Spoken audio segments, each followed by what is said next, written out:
Set down by the omnibus at the corner of St. Mary Axe, and trusting to her feet and her crutch-stick within its precincts, the doll's dressmaker proceeded to the place of business of Pubsey and Company.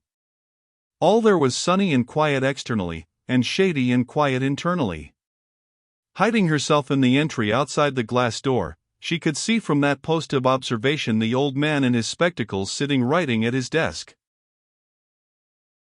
"Bo," cried the dressmaker, popping in her head at the glass door. "Mr. Wolf at home?" The old man took his glasses off, and mildly laid them down beside him. "Ah, Jenny, is it you? I thought you had given me up." "And so I had given up the treacherous wolf of the forest," she replied, "but, godmother, it strikes me you have come back. I am not quite sure, because the wolf and you change forms. I want to ask you a question or two, to find out whether you are really godmother or really wolf. May I?" "Yes, Jenny, yes."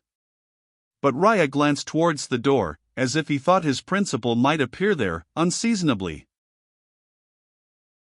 "If you're afraid of the fox," said Miss Jenny, "you may dismiss all present expectations of seeing that animal. He won't show himself abroad, for many a day." "What do you mean, my child?" "I mean, godmother," replied Miss Wren, sitting down beside the Jew, "that the fox has caught a famous flogging, and that if his skin and bones are not tingling, aching, and smarting at this present instant, no fox did ever tingle, ache, and smart." Therewith Miss Jenny related what had come to pass in the Albany, omitting the few grains of pepper. "Now, godmother," she went on, "I particularly wish to ask you what has taken place here, since I left the wolf here. Because I have an idea about the size of a marble, rolling about in my little noddle. First and foremost, are you Pubsey and Company, or are you either? Upon your solemn word and honor." The old man shook his head. "Secondly, isn't Fledgeby both Pubsey and Company?" The old man answered with a reluctant nod. "My idea," exclaimed Miss Wren, "is now about the size of an orange. But before it gets any bigger, welcome back, dear godmother."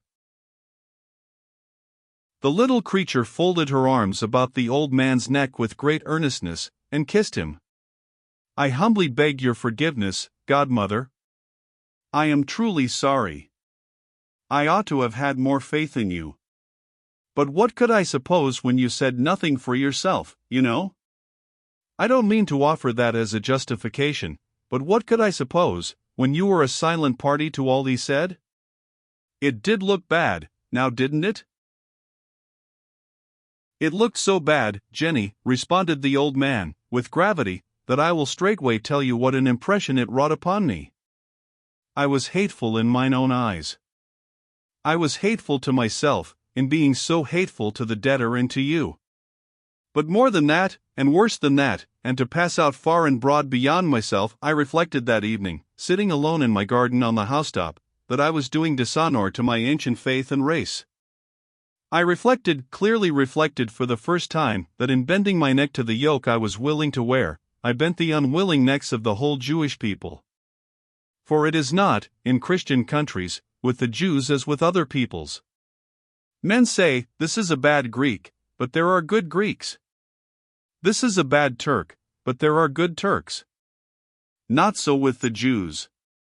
Men find the bad among us easily enough among what peoples are the bad not easily found, but they take the worst of us as samples of the best, they take the lowest of us as presentations of the highest, and they say all Jews are alike.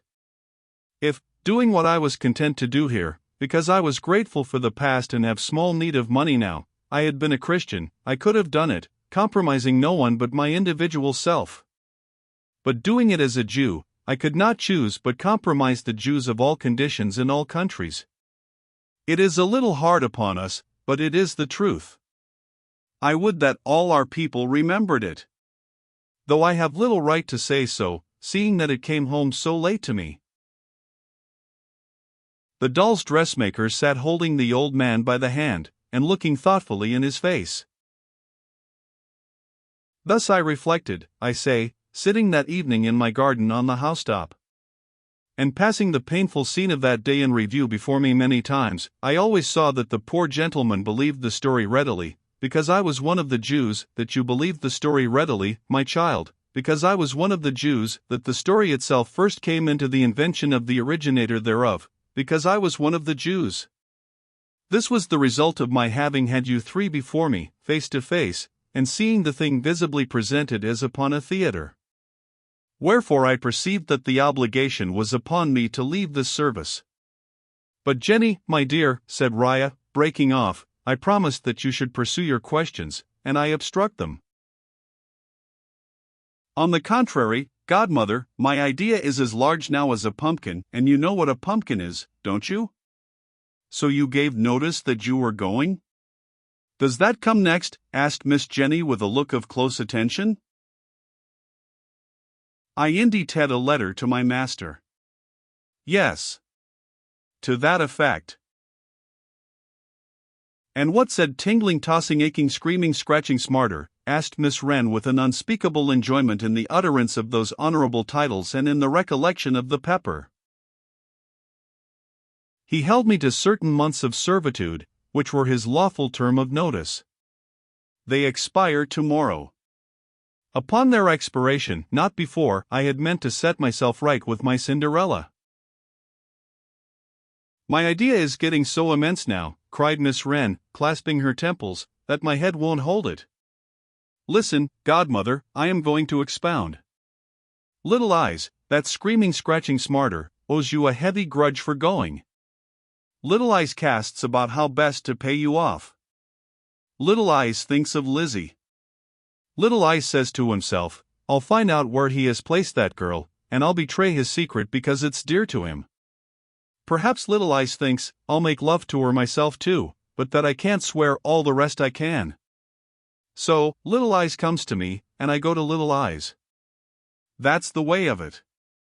And now the murder's all out, I'm sorry, added the doll's dressmaker, rigid from head to foot with energy as she shook her little fist before her eyes, that I didn't give him cayenne pepper and chopped pickled capsicum.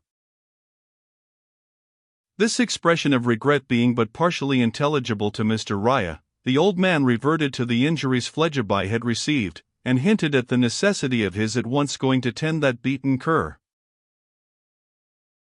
Godmother, godmother, godmother, cried Miss Wren irritably, I really lose all patience with you. One would think you believed in the Good Samaritan. How can you be so inconsistent? Jenny dear, began the old man gently, it is the custom of our people to help. Oh! Bother your people, interposed Miss Wren, with a toss of her head. If your people don't know better than to go and help Little Eyes, it's a pity they ever got out of Egypt. Over and above that, she added, he wouldn't take your help if you offered it.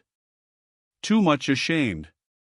Wants to keep it close and quiet, and to keep you out of the way. They were still debating this point when a shadow darkened the entry, and the glass door was opened by a messenger who brought a letter unceremoniously addressed, Raya. To which he said there was an answer wanted. The letter, which was scrawled in pencil uphill and downhill and round crooked corners, ran thus. Old Raya. Your accounts being all squared, go. Shut up the place, turn out directly, and send me the key by bearer. Go. You are an unthankful dog of a Jew. Get out. F. The doll's dressmaker found it delicious to trace the screaming and smarting of Little Eyes in the distorted writing of this epistle. She laughed over it and jeered at it in a convenient corner, to the great astonishment of the messenger, while the old man got his few goods together in a black bag. That done, the shutters of the upper windows closed, and the office blind pulled down, they issued forth upon the steps with the attendant messenger. There, while Miss Jenny held the bag, the old man locked the house door, and handed over the key to him, who at once retired with the same. Well, godmother, said Miss Wren, as they remained upon the steps together, looking at one another. And so you're thrown upon the world. It would appear so, Jenny, and somewhat suddenly. Where are you going to seek your fortune? Asked Miss Wren. The old man smiled, but looked about him with a look of having lost his way in life, which did not escape the doll's dressmaker. Verily, Jenny, said he, the question is to the purpose, and more easily asked than answered. But as I have experience of the ready goodwill and good help of those who have given occupation to Lizzie, I think I will seek them out for myself. On foot? Asked Miss Wren, with a chop. I, said the old man. Have I not my staff? It was exactly because he had his staff, and presented so quaint an aspect, that she mistrusted his making the journey. The best thing you can do, said Jenny, for the time being, at all events, is to come home with me, godmother. Nobody's there but my bad child, and Lizzie's lodging stands empty. The old man, when satisfied that no inconvenience could be entailed on anyone by his compliance, readily complied, and the singularly assorted couple once more went through the streets together. Now, the bad child, having been strictly charged by his parent to remain at home in her absence, of course went out, and, being in the very last stage of mental decrepitude, went out with two objects: firstly, to establish a claim he conceived himself to have upon any licensed victualler living, to be supplied with threepennyworth of rum for nothing, and secondly, to bestow some maudlin remorse on Mr. Eugene Rayburn, and see what profit came of it. Stumblingly pursuing these two designs, they both meant rum, the only meaning of which he was capable. The degraded creature staggered into Covent Garden Market and there bivouacked, to have an attack of the trembles succeeded by an attack of the horrors, in a doorway. This market of Covent Garden was quite out of the creature's line of road, but it had the attraction for him which it has for the worst of the solitary members of the drunken tribe. It may be the companionship of the nightly stir, or it may be the companionship of the gin and beer that slop about among carters and hucksters, or it may be the companionship of the trodden vegetable refuse which is so like their own dress that perhaps they take the market for a great wardrobe, but be it what it may, you shall see no such individual drunkards on doorsteps anywhere, as there. Of dozing women drunkards especially, you shall come upon such specimens there, in the morning sunlight, as you might seek out of doors in vain through London. Such stale vapid rejected cabbage leaf and cabbage stalk dress, such damaged orange countenance, such squashed pulp of humanity, are open to the day nowhere else. So, the attraction of the market drew Mr. Dawes to it, and he had out his two fits of trembles and horrors in a doorway on which a woman had had out her sodden nap a few hours before. There is a swarm of young savages always flitting about this same place, creeping off with fragments of orange chests, and mouldy litter, heaven knows into what holes they can convey them, having no home, whose bare feet fall with a blunt dull softness on the pavement as the policeman hunts them, and who are, perhaps for that reason, little heard by the powers that be, whereas in top boots they would make a deafening clatter. These, delighting in the trembles and the horrors of Mr. Dawes, as in a gratuitous drama, flocked about him in his doorway, butted at him, leaped at him, and pelted him. Hence, when he came out of his invalid retirement and shook off that ragged train, he was much bespattered, and in worse case than ever. But, not yet at his worst, for, going into a public-house, and being supplied in stress of business with his rum, and seeking to vanish without payment, he was collared, searched, found penniless, and admonished not to try that again, by having a pail of dirty water cast over him. This application superinduced another fit of the trembles, after which Mr. Dawes, as finding himself in good cue for making a call on a professional friend, addressed himself to the Temple. There was nobody at the chambers but young Blight. That discreet youth, sensible of a certain incongruity in the association of such a client with the business that might be coming some day, with the best intentions temporized with Dawes, and offered a shilling for coach hire home. Mr. Dawes, accepting the shilling, promptly laid it out in 2 3-pennyworths of conspiracy against his life, and 2 3-pennyworths of raging repentance. Returning to the chambers with which burden, he was descried coming round into the court, by the wary young Blight watching from the window, who instantly closed the outer door, and left the miserable object to expend his fury on the panels. The more the door resisted him, the more dangerous and imminent became that bloody conspiracy against his life. Force of police arriving, he recognized in them the conspirators, and laid about him hoarsely, fiercely, staringly, convulsively, foamingly. A humble machine, familiar to the conspirators and called by the expressive name of stretcher, being unavoidably sent for, he was rendered a harmless bundle of torn rags by being strapped down upon it, with voice and consciousness gone out of him, and life fast going. As this machine was borne out at the temple gate by 4 men, the poor little doll's dressmaker and her Jewish friend were coming up the street. "Let us see what it is," cried the dressmaker. "Let us make haste and look, godmother." The brisk little crutch-stick was but too brisk.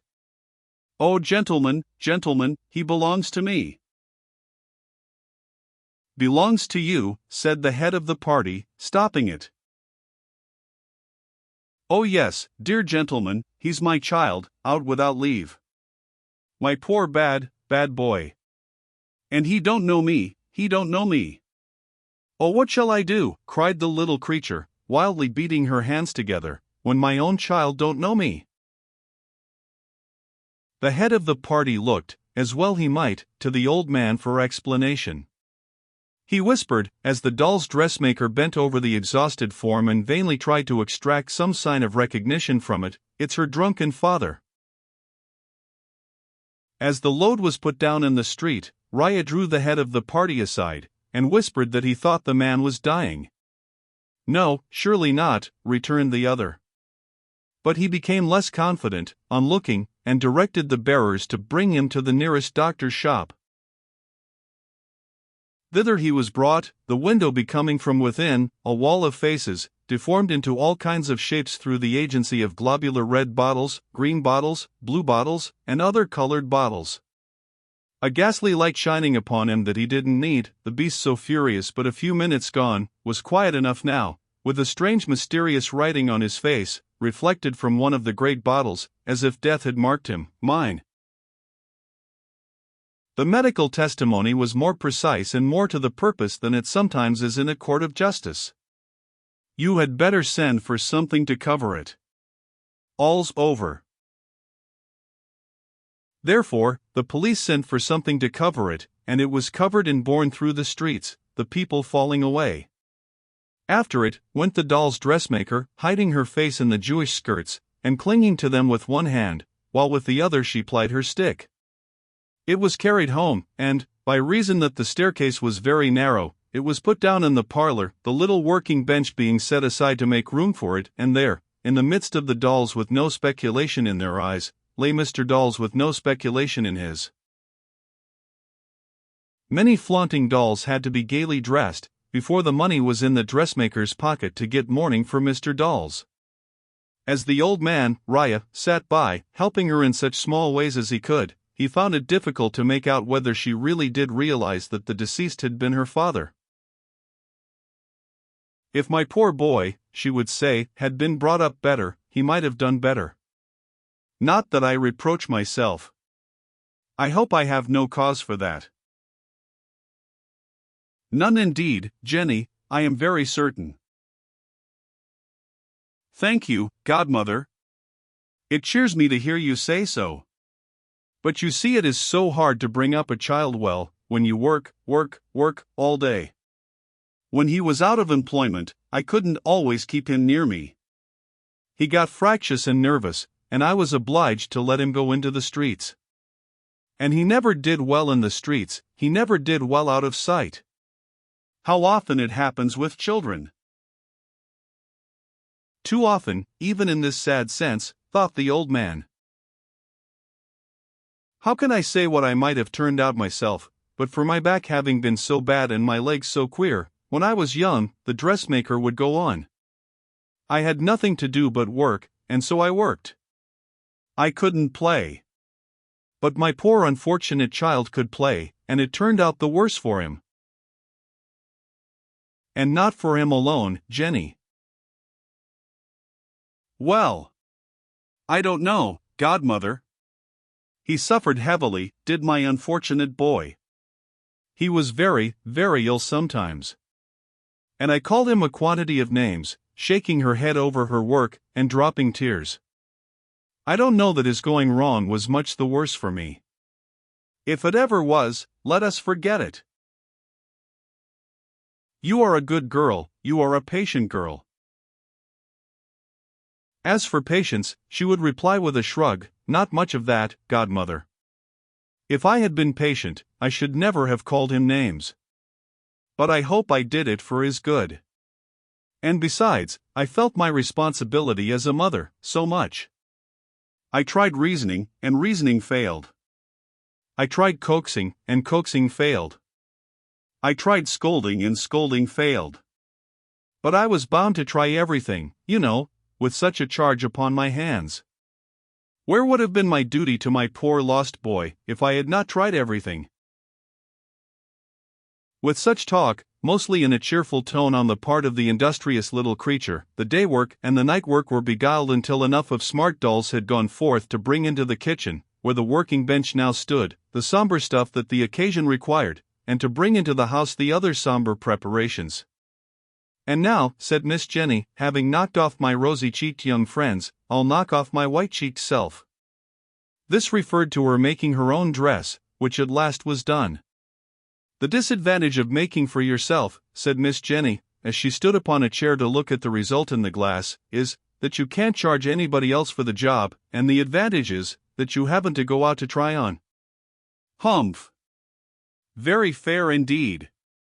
If he could see me now, whoever he is, I hope he wouldn't repent of his bargain.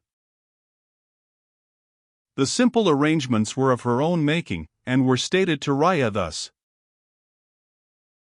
I mean to go alone, godmother, in my usual carriage, and you'll be so kind as keep house while I am gone. It's not far off.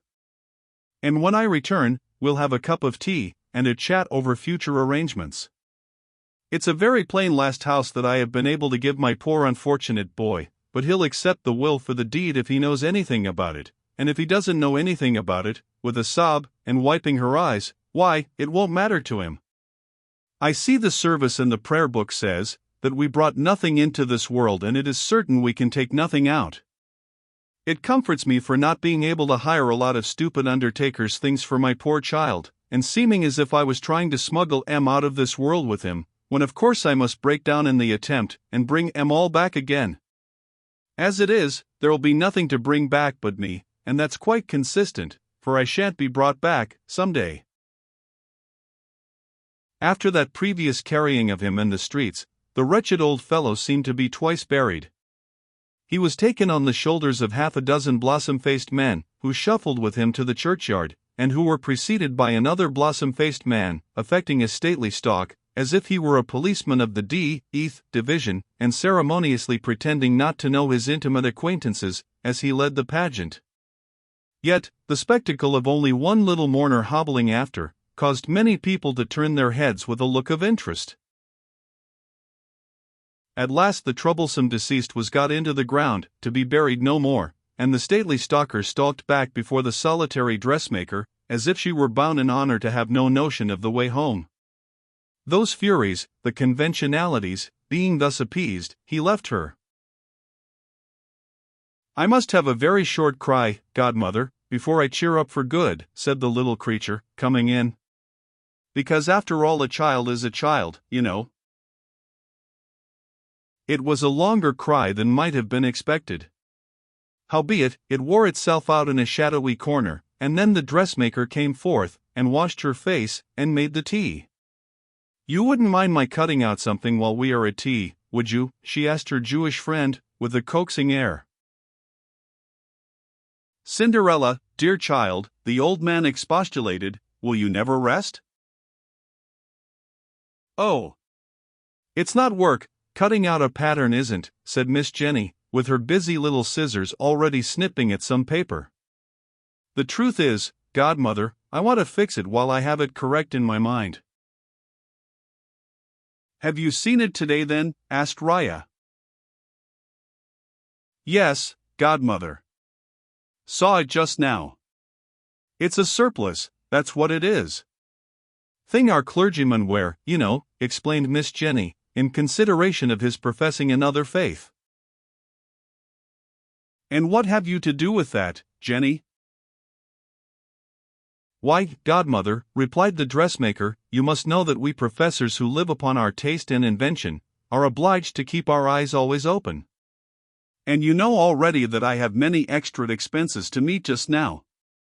So, it came into my head while I was weeping at my poor boy's grave, that something in my way might be done with a clergyman. What can be done? Asked the old man.